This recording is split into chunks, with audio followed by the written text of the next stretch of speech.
Hi, good morning everyone. I hope you're having a great Sunday morning. My name is Baby. Welcome to my channel. Now I want to share to you today how I water my orchids here. So, naririnig niyo po yung manok because it's still early in the morning. So, let's water my orchids. I have a small greenhouse here. Plastic yellow, color green, and so I have all my dendrobiums here. Some cattleyas in the pots. There, I have my Vanda Mokara there. Some Vandas there too. Some cattleyas on top, and some dendro seedlings or canes there. Some phalaenopsis, and here's some more dendro here. And those are some Vanda, sanggumais, and rhyncho seedlings. Rhyncho. So, okay, let's start to water them right now. So, I use hose, or I can adjust, nozzles.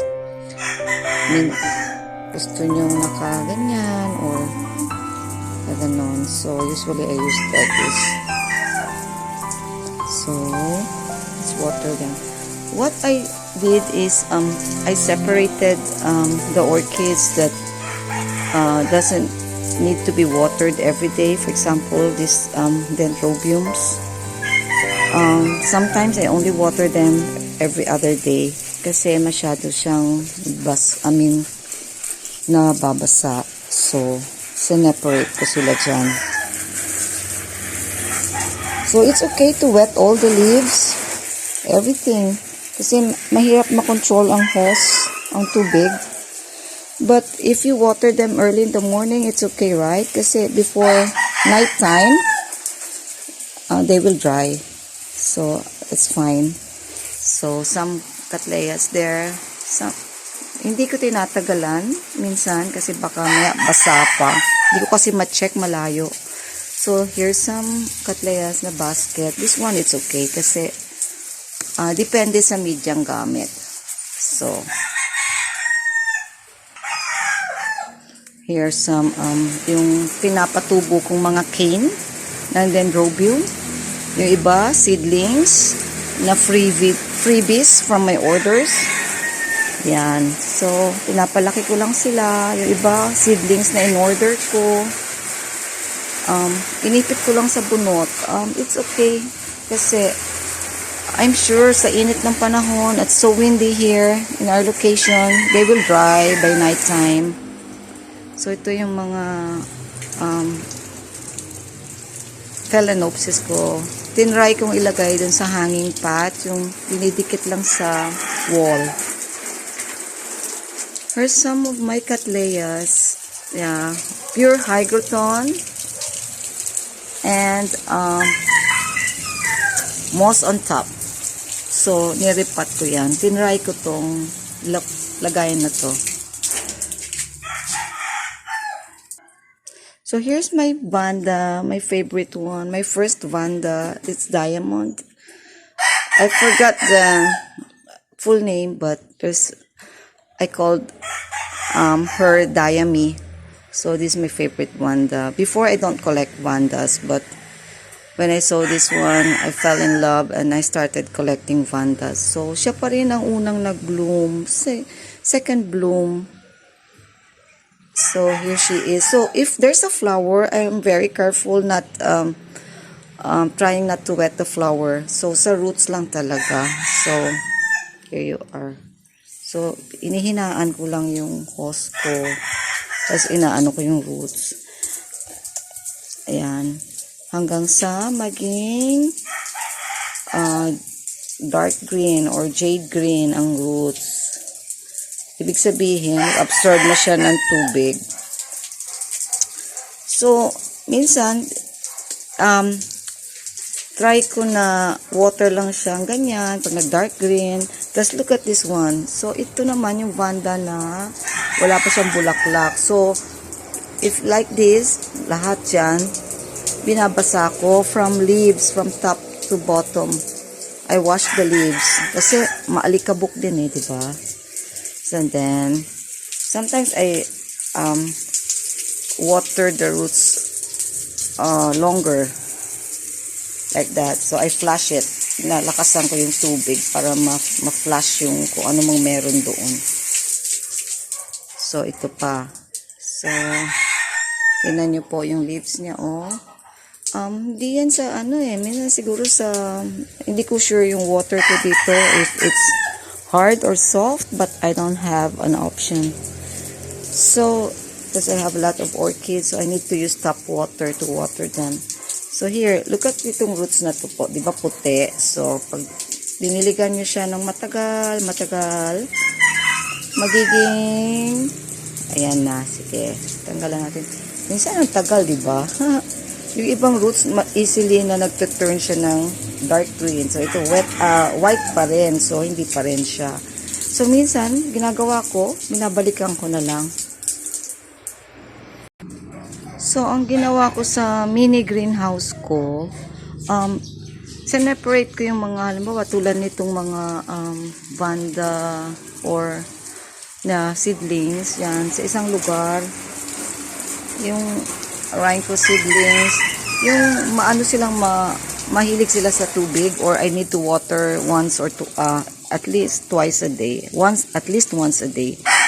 Umaga't hapon po ako nagdidilig. So, yan. Kasi, para hindi mabasa yung iba na medyo sensitive sa tubig. Yung dendro ko, minsan, every other day lang ako nagwo-water doon. Tsaka yung mga cattleya. Depende sa medium. Kasi coconut husk ang medium ko. Meron din akong mix ng coconut husk and charcoal, uling. So, yan. So, dito ako.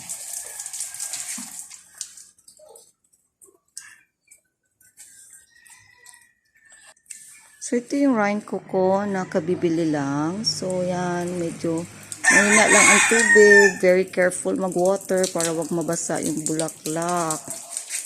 Nagpa-flower na siya, Tingnan niyo po, ang ganda. Diba? Nagbo-bloom na siya. Kailang, hindi ko alam, parang mabango siya na hindi ko pa masyadong ma-smell yung amoy niya. So, mahina lang. Nakokontrol ko naman dito So, ganyan. Open ko, mahina. Ayan. So, sa roots lang talaga pag may bulaklak.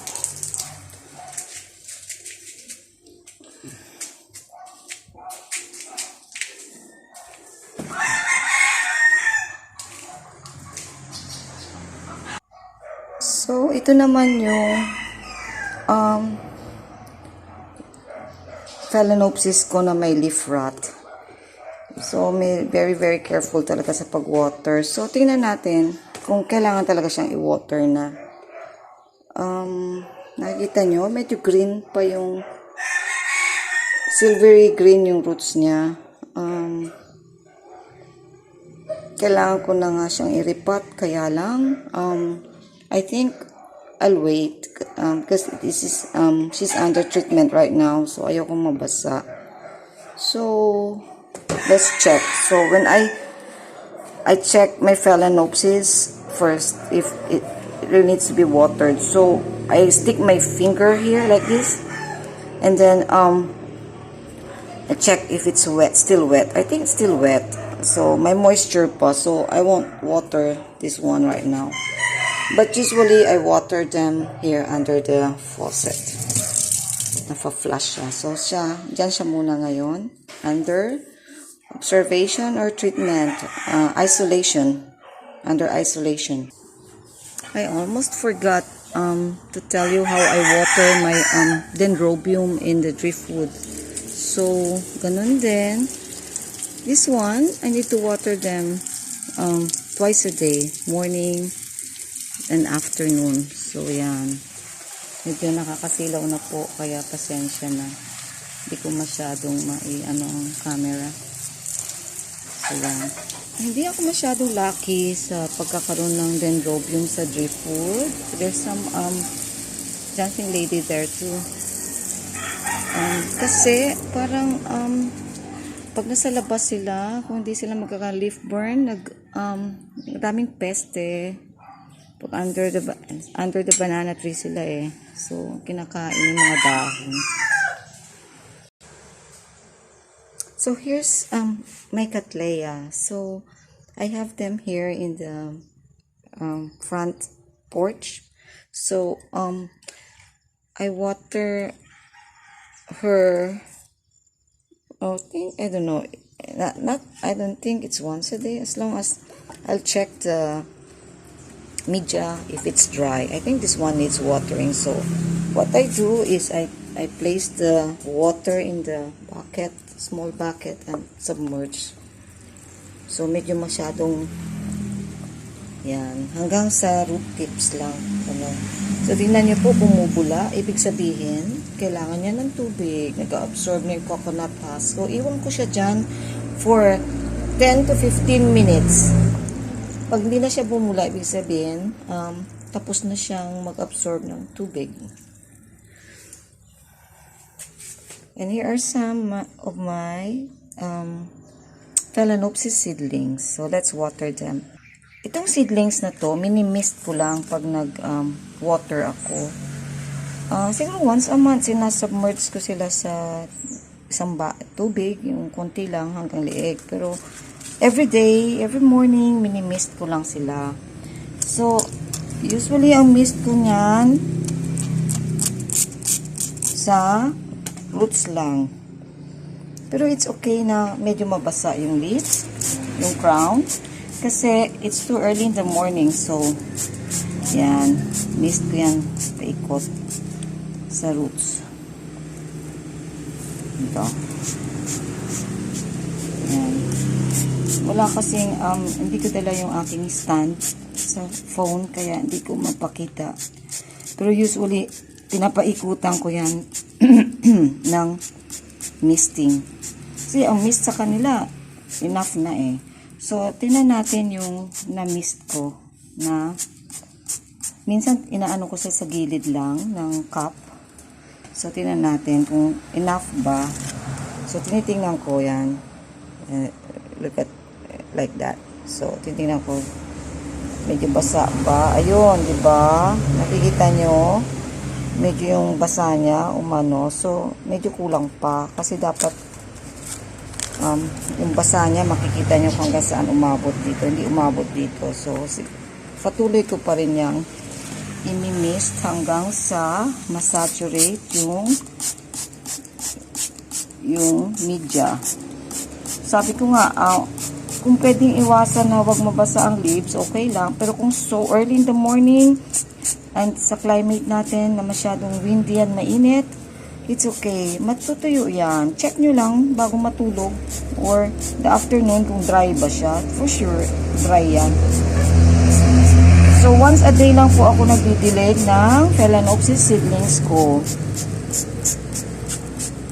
So, isa o dalawa lang ipapakita ko kasi hahaba ang video pag tinapos ko silang lahat.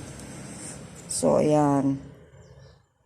Ayun. Medyo umano na siya, oh. Basa na siya sa gilid. Kaya, pagilid ang spray ko sa kanya eh. Yung pag ganon, oh.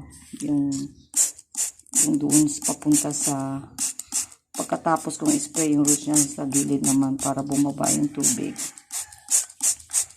So, but before ko sila ini-spray, ito kasi automatic na ako everyday, every morning. Dry talaga, nagda-dry talaga siya kasi misting lang siya eh. Oh, dry talaga. Kahit na ganyan itsura niyan, dry yan. So, andito naman yung mga critical core na kailangan misin. Kita niyo po to? Ito yung Cattleya ko na nagripat na na-separate yung isang cane. Tingnan niyo, oh. So, yan. Imi-mist ko rin yan.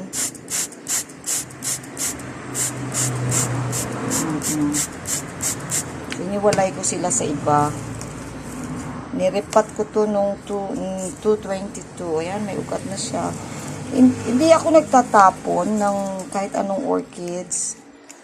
Pag, bawa, natatanggal siya accidentally. Ayan, oh. Ayan, oh. Hindi ko akalain mabubuhay siya. Sana nga tuloy-tuloy. Inipit ko lang siya sa coconut husk. Tapos nilagyan ng moss na konti sa pagitan. Ayan, oh. May ugat na. So, ito rin yung mga cane na nakukuha ko, na hihiwalay pag nagpat ako. Yan, lalagay ko siya sa maliliit dito. Ito yata, hindi na mabubuhay. Pero yung iba yan, oh. So, ito sila. Tingnan niyo po. Diba? Ang liliit nila.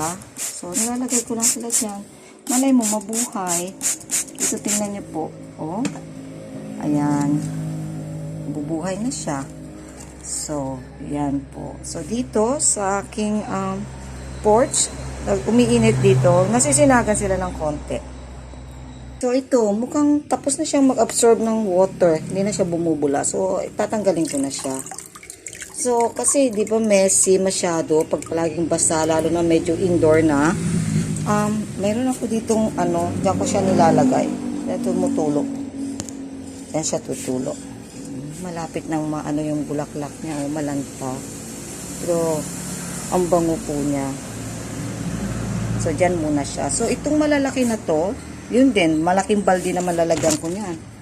Saka ito, lalo na ito kasi may crown rot. So hanggang dito lang ang tubig. Hindi aabot dun sa taas. So ito naman yung mga bagong bili kong dendro with flowers. Kita nyo na sa basket lang siya. So, ginagawa ko rin, katulad niyan, the other day, nagdilig ako, so medyo basa pa siya. So, sinasubmerge ko rin siya sa ganito. Ganyan. Tapos, lalagay ko dyan. Pinapatuyo. Naka-separate pa siya, hindi ko pa sila nare-repat. So, dyan muna sila. Sabay-sabay ko silang binili. So, here's some of my, Phalaenopsis with flowers. So, ito, tingnan nyo po. I-check upin ko kasi ito, transparent na or clear pot siya. So, original container to. Tingnan nyo po, green pa yung roots niya. So, hindi pa siya kailangan diligan. At pag binanong ko, kasi kailangan nyo yung finger nyo. Huwag yung iwasan yung ugat. Medyo yung dulo ng finger nyo, pag naramdaman niya na medyo may moisture pa, skip muna tayo. So, hindi natin sila didiligan ngayon. So, ito naman yung orchids ko na nandito sa terrace. Mas mainit at mas mahangin po dito. So, ayan oh, ganda. Namulaklak na siya. Nabili ko siya without flowers. Tapos, after a month, nag-bloom siya. Tsaka yung mga ibang repotted ko na cattleya, dito ko nilagay. Yung mga seedlings na yan. So, kahit na, tulad nito, medyo basa to eh. Yung kulay niya basa, pero pag ginano medyo tuyo. Pero ito, didiligan ko to. Medyo late na nga eh, kasi sabi ko gusto kong i-share sa inyo kung paano ko magdilig ng mga orchids ko. Pero for sure, kahit na medyo moist pa siya, or may moisture pa, didiligan ko siya. Kasi nga, sa maghapon, matutuyot siya. Masusobrahan siya ng tuyot pag hindi ko siya diniligan. So, dito, gumagamit ako ng watering can. So, ito.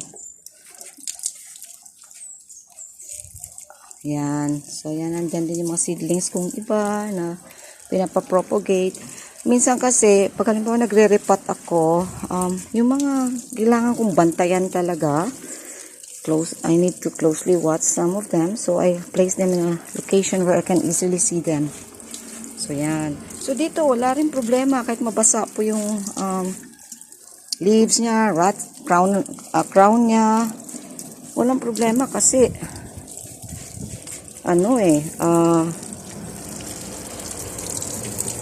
mahangin at mainit. So, matutuyo talaga yan. So, ginawa ko sa ilalim na doon yung iba pang mga kariripat ko. So, para tipid sa pagdidilig. Saka hindi nila masyadong kailangan, so, hindi ko na iniisa-isa yan. Natutuluan na lang sila na taas. Sure naman ako na safe tong nasa taas kasi niripat ko rin sila. So, ito naman yung mga Phalaenopsis na kariripat ko lang 2 weeks ago. Siguro. Tingnan niyo po. Oh, yung roots niya. Grabe. Yan. So, moist pa siya. Pag inano ko, moist. Hindi po, kailangan pag chinek niyo po siya ng finger niyo, ako may clay finger ko, pero, i-try niyo na i-reach yung hanggang middle ng media. Kasi minsan, dry dito, pero basa pa sa baba. So, ito, halata namang basa pa sa taas. So, siguro hanggang baba yan. Katulad nito, dry na sa taas yung ano. Pero pag binasa mo ganyan, medyo tuyo na rin, pero magpapas ako ng mga 1 day pa. Kasi medyo moist pa sa baba eh. So, yan po sila. Ay, natumba. So, ito. Tingnan niyo po yan, oh. Mayroon na siyang cake. New flower spike. Ito medyo tuyo na.